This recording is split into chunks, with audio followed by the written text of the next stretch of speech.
All right, good morning. Pastor Dave and I didn't talk about this before this moment, but we're going to talk today about another young man that grew up in Texas. In fact, in 1925, this young man was born to a first-generation Irish immigrant family of 11 children. But just like Joseph, at a very early age, this young man lost his father.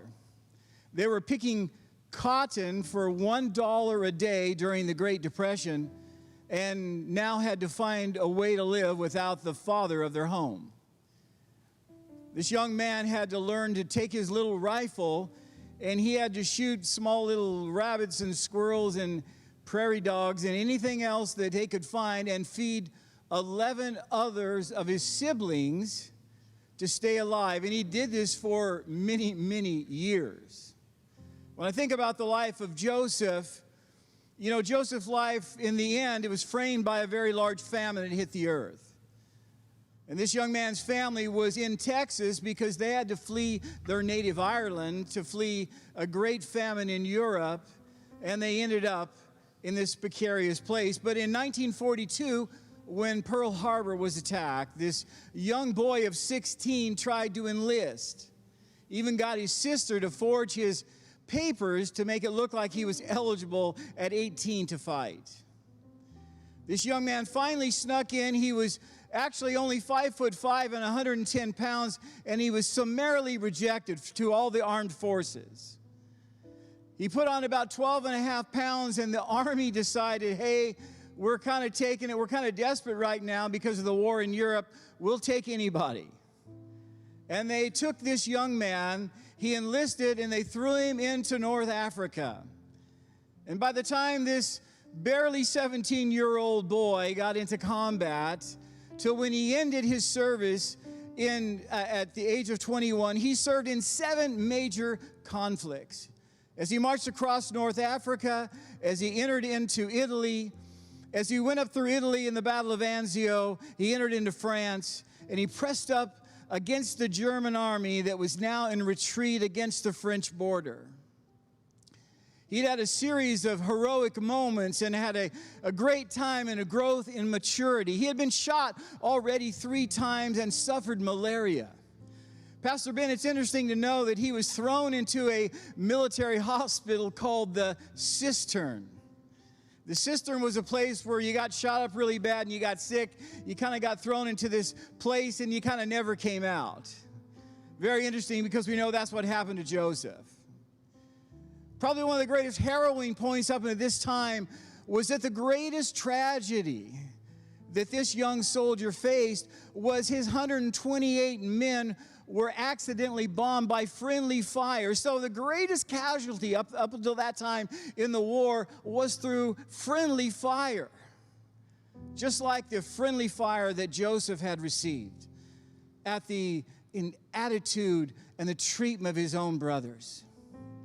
But in January 26th of 1945, young Audie Murphy found himself on that French-German line, and he found his patrol so weakened by all the friendly fire and all the engagement that when those German tanks came out of the French forest, 7 of them all together, and 250 German men in their winter camouflage, it was just Audie Murphy and 28 soldiers. And they got bombarded so heavily that he told all his men to retreat, and he was carrying the locator backpack, and he was giving them positions for artillery. And he was only one man in his carbine and his phone left in the field. And as everything was burning around him, he saw a U.S. tank destroyer that was on fire. And he had run out of bullets.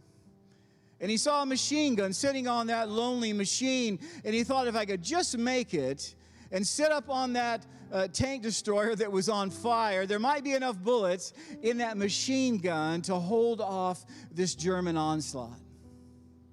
And over the next 2 hours, Audie Murphy he loaded that carbine.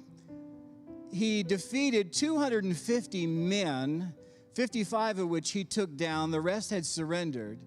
The artillery had disabled most of the German tank line. And Germany, from that point on in the war, retreated all the way back into its country line. Audie Murphy rallies all of his troops and brought them forward in the line. And it changed the whole nature and course of the Third Army. Audie Murphy became the most decorated soldier in the history of modern warfare. Audie Murphy was designed for that moment and that time. He came from unlikely places. He suffered unlikely injustices. He suffered certainly the friendly fire. He had to serve 70 nights. Audie Murphy slept alongside corpses because he had nowhere else to go in the trenches of France. Audie Murphy received the Congressional Medal of Honor, the Distinguished Service Cross, the Silver Star, a Bronze Star with gold leaf clusters. That's for valor uncommon and extraordinary. Received the Purple Heart 3 times. Most people receive that posthumously. Audie Murphy became the greatest inspiration and hero coming from World War II. If you want to watch a great movie, 1955, Audie Murphy's life, To Hell and Back. And he was there on a train when he heard of VE, and he was in a church, a little church in the center of France. And he asked God, he says, God, Lord, you've made me and had me serve in a time like this, and we wielded a great victory, but what is my life going to be after the struggle, after the occupation is over?